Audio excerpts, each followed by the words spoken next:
வணக்கம். நான் சுதர்ஷன் மகேஷ். மகாராஷ்டிரா மாநிலத்தில உள்ளாட்சி தேர்தல் நடந்துட்டு இருக்குது. மாநகராட்சிகளுக்கான உள்ளாட்சி தேர்தல் இந்த மாதம் 15ஆம் தேதி நடைபெறவிருக்கிறது. மொத்தமா 29 மாநகராட்சிகள் இருக்குது. 16ஆம் தேதி தேர்தல் முடிவுகள் வெளியிடவிருக்கிறாங்க. ஸோ இந்த மாநகராட்சியில ஒவ்வொரு அலையன்ஸுமே தனித்தனியா தான் வந்துட்டு தேர்தலை சந்திக்கிறாங்க. என்டிஏ அலையன்ஸ்ல இருக்கக்கூடிய ஏக்நாத் ஷிண்டே சிவசேனா அண்ட் பிஜேபி இவர்கள் 2 பேரும் சேர்ந்து தேர்தலை சந்திக்கிறாங்க. உத்தவ் தாக்கரே சிவசேனா அண்ட் ராஜ் தாக்கரேவினுடைய எம்என்எஸ் இவர்கள் 2 பேரும் சேர்ந்து தேர்தலை சந்திக்கிறாங்க. என்சிபி அவர்கள் தனியா தேர்தலை சந்திக்கிறாங்க. காங்கிரஸ் அங்க இருக்கக்கூடிய குட்டி குட்டி கட்சிகளோட தேர்தலை சந்திக்கிறாங்க அப்படின்ற மாதிரி இருக்குது. ஸோ ஒரு பெரிய மாநகராட்சியா மும்பை மாநகராட்சி இருக்குது. செல்வம் கொழிக்கக்கூடிய பெரிய பட்ஜெட் இருக்கக்கூடிய பெரிய அளவுல பணம் சம்பாதிக்கக்கூடிய மாநகராட்சி.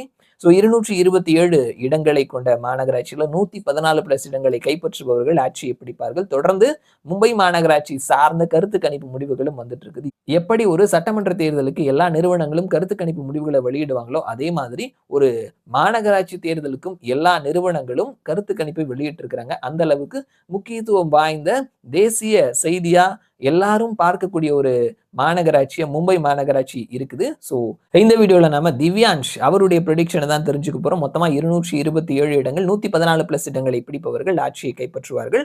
So BJP and Eknath Shinde Shiv Sena 120 135 இடங்களையும், உத்தவ் தாக்கரே சிவசேனா அண்ட் எம்என்எஸ் இவர்கள் 2 பேரும் சேர்ந்து 60 இடங்களையும், காங்கிரஸ் அண்ட் விபிஏ 15 இடங்களையும், மற்றவர்கள் 3 இடங்களையும் கைப்பற்றுவார்கள் சொல்லியிருக்கிறாங்க.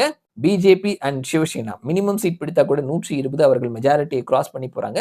ஸோ இவருடைய ப்ரெடிக்ஷன் படி பார்க்கும் பொழுது மும்பை மாநகராட்சியை பிஜேபி அண்ட் ஏக்நாத் ஷிண்டே சிவசேனா கைப்பற்றுவதற்கான வாய்ப்புகள் இருக்குது அப்படின்னு சொல்லியிருக்கிறாங்க.